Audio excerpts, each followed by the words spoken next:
Today, we are, I think, really taking a sledgehammer to a huge myth in marketing. Oh, yeah. Which one is that? The idea that, truly strategic, high-level marketing, that it's only accessible if you're a massive corporation with these just bottomless pockets. Right. The idea that the big guys have secret playbooks. Well, today we're cracking one open. We are. Our focus is large-scale e-commerce, specifically SEO, and how you even begin to tackle something like a 50,000 product catalog. Seems impossible. Welcome to your marketing department, where we share the best tips for marketing your small business. And the full link to this topic is down in the description. Be sure to subscribe so that you never miss our latest update.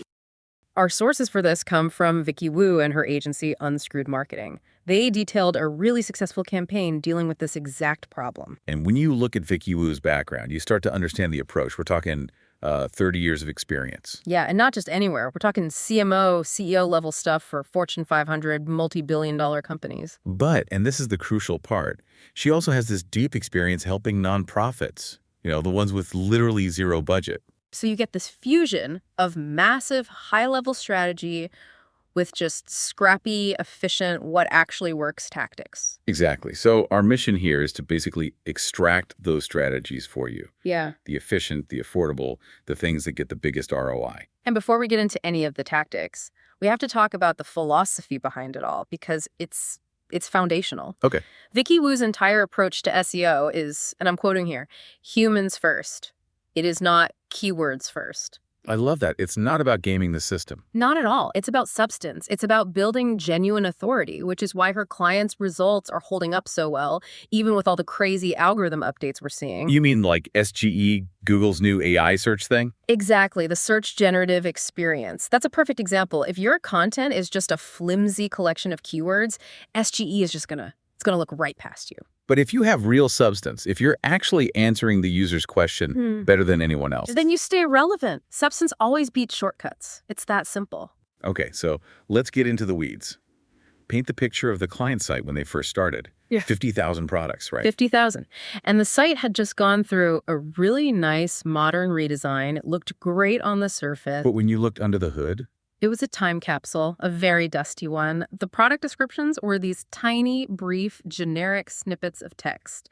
And most of them, we found out, were originally written back in the 1990s. Wow. So they just kept getting copied and pasted from one site version to the next? Pretty much. They'd been tweaked here and there, but the core content was just old and stale. But hold on. If they just did a redesign, wouldn't that process have cleaned up some of the metadata, or at least flagged this stuff? You'd think so, wouldn't you? But it updated the look, the aesthetics, not the actual substance.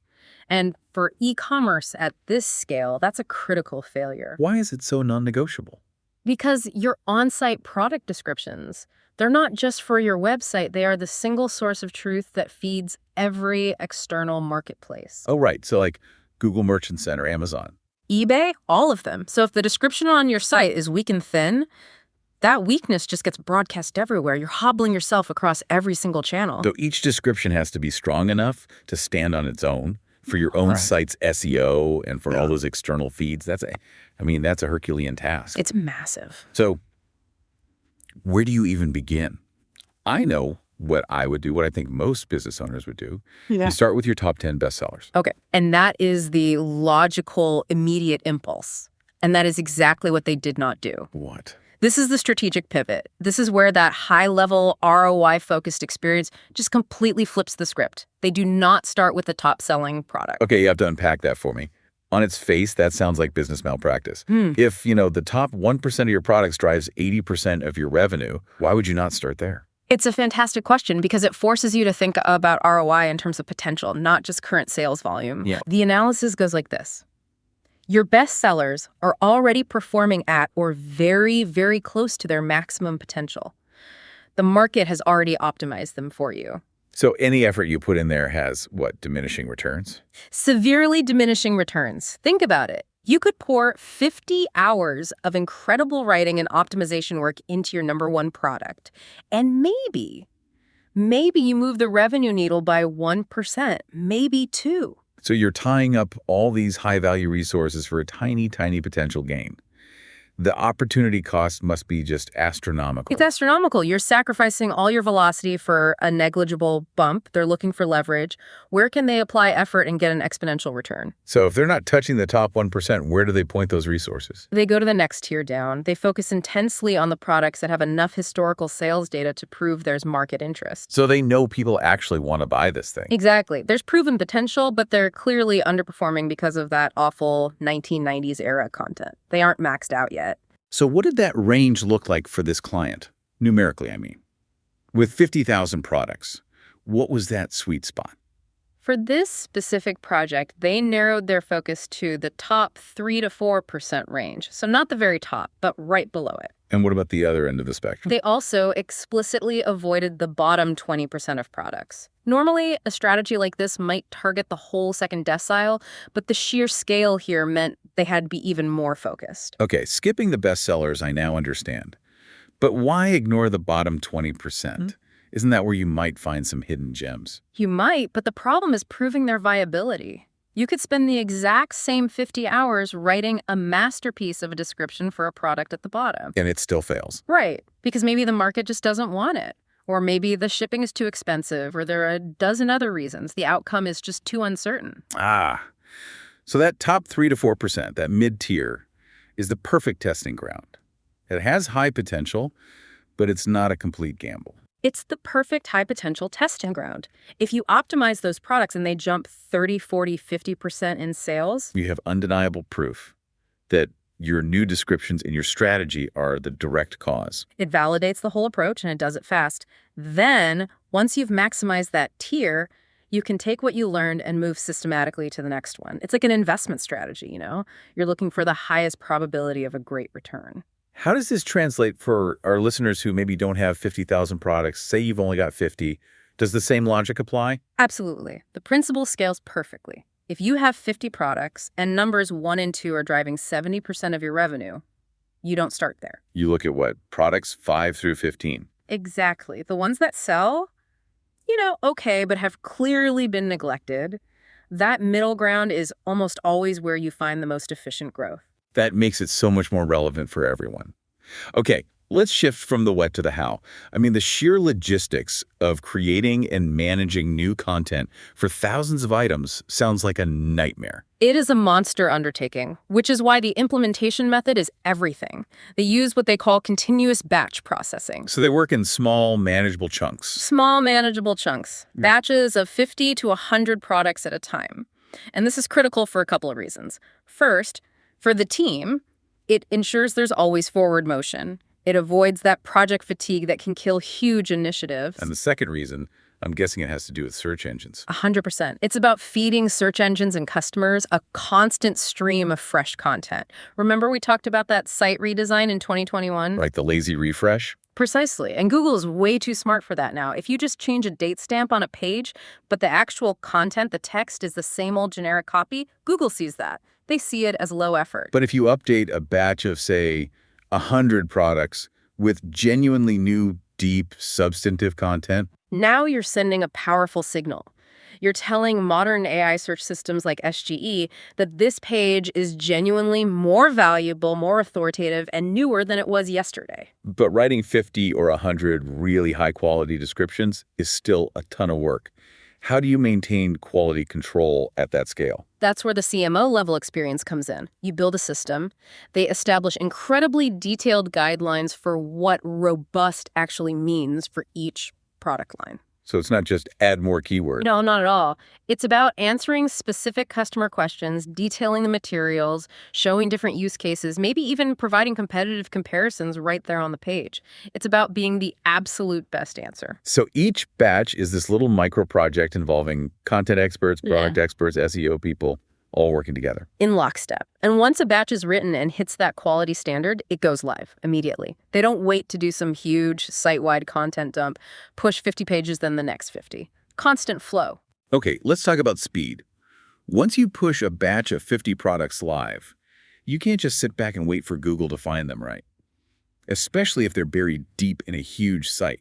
That could take weeks. That's where the practical, hands-on part of the strategy really shines. They use what they call the indexing nudge. An indexing nudge. I like Yep. that. As soon as a batch is published, they take all of those updated URLs and they push them directly through Google Search Console, or GSC. Right. For anyone listening who isn't familiar, GSC is basically the dashboard Google gives you to talk to them about your website. Correct. And by manually asking for a reindex, you're essentially telling Google, hey, look over here, something important and new just happened on these specific pages. You bypass the slow, natural crawl. And that must give them incredibly fast feedback. So fast. They can see within days, sometimes hours, if the fresh content in that mid-tier batch is starting to get more visibility. It lets them iterate and refine the content strategy for the very next batch. This whole thing, the targeting, the batching, the GSC nudge, it's less like marketing and more like, I don't know, system architecture. That's a great way to put it. So how do they measure if all this tedious foundational work is actually paying off over the long haul? Measurement is everything. And they don't just look at a simple report. They built a custom data-driven measurement system. Basically, it's a very complex spreadsheet. Of course it is. It's loaded with formulas that pull in historical sales data, current sales data, organic ranking positions, all of it. Because you can't just look at last month versus this month on a project this big. You'd get thrown off by all kinds of noise. Exactly. The system is designed specifically to calculate the movement of these products over a 6-month window, both pre- and post-update. That 6-month look back smooths everything out. It accounts for seasonality, market shifts. It proves that the results aren't just a fluke. And what's the key output from that spreadsheet? What does it tell them? It gives them undeniable proof of concept. In a really simple dashboard view, it shows that the products they optimized in, say, batch A, are climbing the sales and search rankings way faster than a control group of similar products they haven't touched yet. So they're literally watching these buried, forgotten products turn into new bestsellers. All based on real data, real writing, and a strategic bet on that middle ground. It just completely eliminates the guesswork. Let's zoom out a bit and connect this back to the agency's broader expertise, because the sources mention some other achievements that go way beyond just product descriptions. They do, and it really shows why this holistic view matters so much. Vicky's background in both technical SEO and high-level marketing means they treat it all as one ecosystem. And the results show that. They've recovered entire websites that were accidentally de-indexed by Google. Yep, completely removed from Google, and they got them back to page 1. They've gone head-to-head with huge national brands and just plain outranked them with smarter content. My favorite one was the one about the single technical fix. Oh, yeah. A 1,000+% traffic gain from one single overlooked technical issue. That just shows the depth of their diagnostic ability. You combine that with the content side, and you see traffic gains of over 3,500%. And that proves this isn't just an e-commerce strategy. This is about foundational soundness for any business online. And that really gets to the agency's core belief, which is they don't stop at traffic. An automated report can't see the nuance. They manually review everything because SEO isn't this separate task. It's part of the whole machine. The job isn't done when you show up in search. The real job is what happens next. The conversion, the sale, the actual business outcome. So I think the key takeaway for you listening is that strategy isn't just about throwing more resources at what's already working. Sometimes the biggest ROI, the smartest move, is to focus your effort on that high potential middle ground. And that leads to a really interesting question for everyone. It doesn't matter if you have 50 products or 50,000. If a client this big with a recent expensive redesign could still have foundational content from the 1990s, what tedious, boring AF part of your own business have you been overlooking?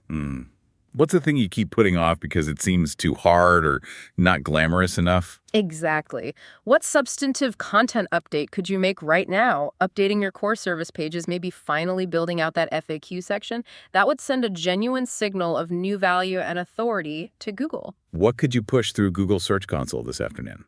The power isn't in having a huge catalog. It's in the intentional, data-driven choice to focus on that high-potential middle. Find your 3 to 4%.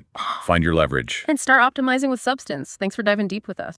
Hi, it's Vicky. This podcast is all about providing you practical, actionable advice. Your support helps keep it going. If you've found any of our tips useful, please share the podcast with a friend or colleague who could use a marketing boost. That allows me to meet my goal of getting solid marketing advice into the hands of even more entrepreneurs. Thanks for your help in growing the community together.